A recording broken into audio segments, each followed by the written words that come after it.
My name is Adam, and I arguably hold the most important role for this show. I'm the spotter, which means if anything goes wrong inside this enclosure, I'll be the first one to spot it and run very fast out that door. So if you guys see me running, it's best to follow me. I know what I'm doing. This here is Andrew. Everybody say hi, Andrew. Hi, Andrew.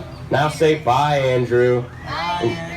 He's one of our head crocodilian trainers at Wild, Florida, and Andrew's going to be doing some pretty cool stuff with the star of today's show, Crusher. Now, before we get started, I want to give you guys a little bit of background about our longest alligator, so I'll attempt to take you back 60 years to when he first hatched out of an egg, only starting about 6 inches long. Now, life as a baby alligator is very challenging. You have to worry about hiding away from the large, scary predators that are constantly trying to eat you, to hiding away from small prey, so that in turn this gator could eat and reach the massive 14-foot, 1,000-pound size we all know and love today.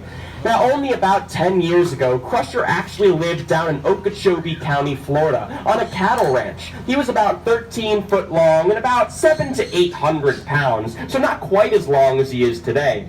Now, every few months, that rancher would notice that a baby cow or a calf would go missing, and it didn't take him long to deduce that it was Crusher, getting quick, expensive, easy meals every few months. Now, although this alligator was literally eating away that farmer's profits, he didn't want Crusher to get put down or euthanized like a lot of nuisance alligators are today. So instead, Crusher was lucky enough to be transported alive to a breeding facility. And only about 7 years ago, when Wild Florida first opened up, in the goal of showing all of you guys the biggest, coolest alligators around, we acquired Crusher. He spent the first few years here out in this big center pond, where he was not only the king over every single other gator, but also a star jumper in our alligator feeding show, before we started to use more hands-on operant conditioning, which is what the show is all about. Now, Crusher is such a large alligator, and he responds so well to this training that the only thing we had to do to bring him in this enclosure, well, we opened up that door in the back there, we called him in by name, and he did exactly that. So now Crusher spends his days in this nice, heated bachelor pad of a pool, just waiting to do this show. Well, now that I put you guys to sleep with my story, we can actually get started.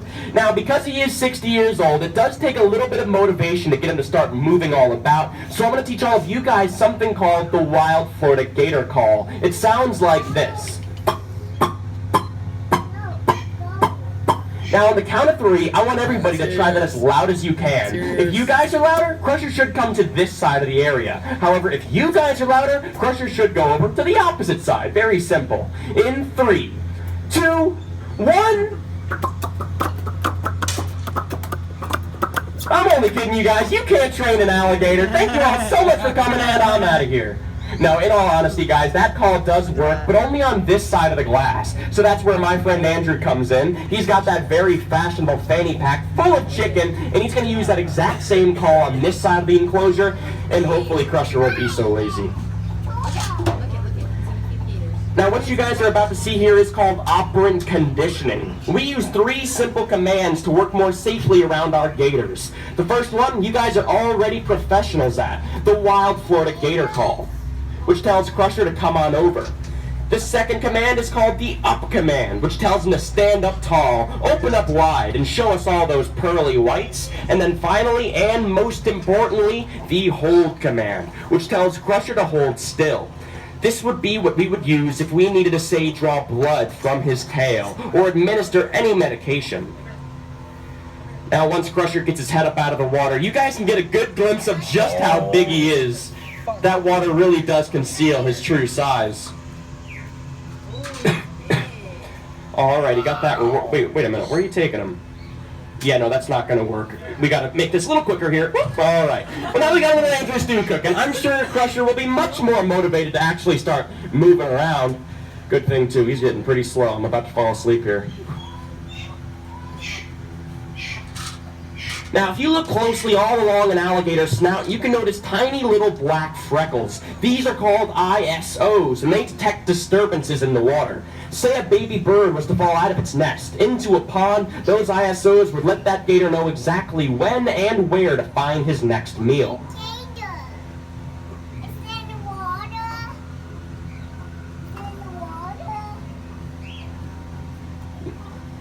There's that critical hold command, letting Crusher exactly know what to do.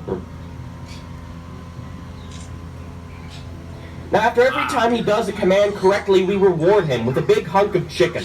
This is called positive reinforcement, and it's what makes Crusher enjoy doing these shows. Alright, it looks like we're going to have to wait for him to finish chewing this food, which is pretty funny since an alligator cannot actually chew. Alright, standing up nice and tall there. Inside those mouths, you can see all 80 of those large teeth, and if that wasn't enough for you, they have the strongest bite force of any animal on the planet. Now, Andrew here is working on desensitization with Crusher. You can see him rubbing his hand all along Crusher's face, even getting back to below the ears and the eyes. And because we try to do this with him twice a day, every day, Crusher is used to this. He understands what's going on. So to take it up a notch, we can put our finger inside of Crusher's mouth along with his teeth. This would help us if he had a loose tooth or any sort of impacted tooth issues, but it does make it significantly more dangerous. But because Crusher understands, it makes it just a tad safer for us. He's blowing bubbles, Andrew. I think that means he likes you. Now that jaw pressure. An alligator can bite down at about 2,500 pounds of pressure per square inch. Multiply that by the 100 square inches in Crusher's mouth, and you've got a perfect recipe to break every single bone in your body. And now you're turning your back to an apex predator with the strongest jaws in the animal kingdom. Kids, stay in school, don't be like Andrew. Nice little jaw pop there. Well, we're going to try to put Crusher's turning circle to the test here. Let's see just how quick he can turn around, or if he wants to be a little lazy today. It's all up to him. And that really is the beauty of this show. Whew. It is all up to Crusher. So if he wants to give us a nice clean spin just like that, how perfect, he absolutely can. However, if he's a little bit slower, that's okay too. We all work around him. Alright, well I think I saw somebody over here yawn, so we're going to have to take it up.